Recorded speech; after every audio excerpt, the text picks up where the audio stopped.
يا معاشر المسلمين وزمرة المؤمنين رحمكم الله.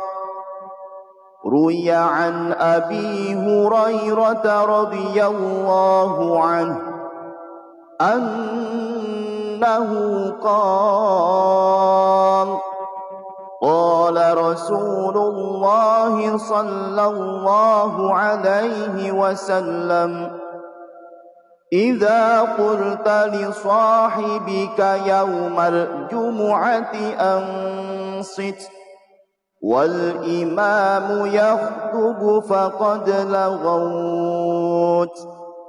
أنصتوا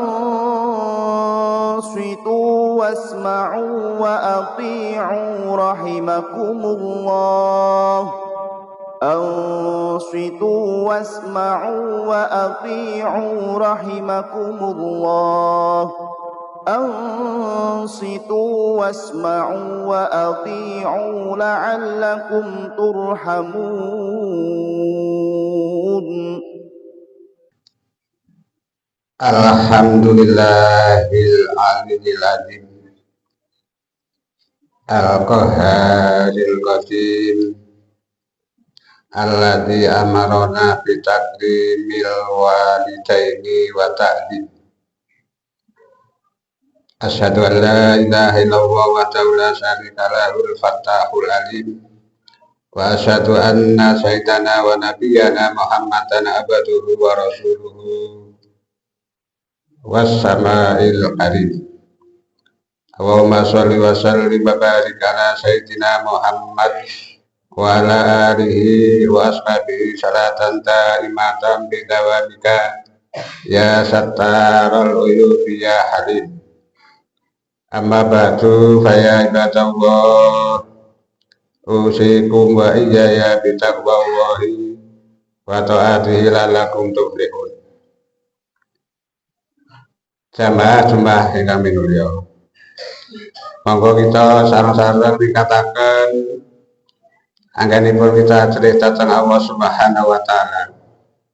Sarana nderek dawuh-dawuhipun saha nebi awisan-awisanipun.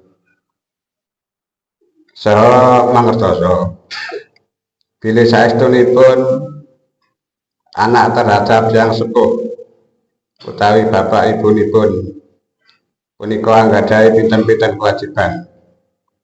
Setengah saking inggih punika aweh dedaharan utawi anjamin menawi tiyang sepah wau ambetahaken lan ngladosi menawi piyambakipun ambetahaken saha mangsuli menawi piyambakipun nimbali saha manut utawi nderek dawuh-dawuhipun. Ananging menawi dawuh-dawuhipun punika boten perkawis ingkang maksiat. Keranten Allah Ta'ala sampun dawuh ingkang artosipun lan padha nyembah sira kabeh ing Gusti Allah lan aja padha nyekuthaken kelawan Gusti Allah Ta'ala ing apa wae lan gawe bagus sira kabeh ing wong tuwa lorone kanthi gawe bagus kang temenanan. Pilih manut utawi nderek tiyang sepuh punika hukumipun wajib. Menawi tiyang sepah kala wau boten dawuh marang perkara kang maksiat, pramila monggo kita sedaya samiya tunduk dhateng tiyang sepuh kalihipun, sebab tiyang tunduk punika termasuk ambagusi. Kanjeng Nabi Muhammad sallallahu alaihi wasallam pernah dipun suni pirsa ngamal punapa toh ingkang langkung utami. Kanjeng Nabi dawuh ngamal kang luwih utama yaiku salat fardu ana ing dalem wektune, nuli ambagusi marang wong tuwa lorone, nuli perang ing dalem ambela agamane Gusti Allah. Pramila kita sedaya sampun ngantos ndamel sakit utawi nyeriaken dhateng tiyang sepuh kalih keranten tiyang ingkang damel sakit utawi wantun dhateng tiyang sepuh kalih punika termasuk dosa ingkang ageng. Ugi Kanjeng Nabi ngendika ingkang artosipun ridhone pangeran iku tergantung ing dalem ridhone wong tuwa loro lan bendune pangeran iku tergantung ing dalem bendune wong tuwa loro. Kelanten Allah Ta'ala sampun dawuh ing kita sedaya supados damel sae saha mulyaken dhateng tiyang sepuh kalih pramila sok sinten tiyang ingkang manut dhateng tiyang sepuh kalihipun mongko persasat tiyang kala wau inggih manut dhateng Allah Ta'ala.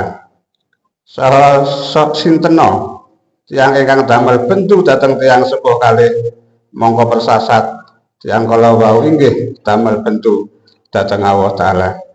Wa qur rabbi fir warham wa anta khairur rahimin.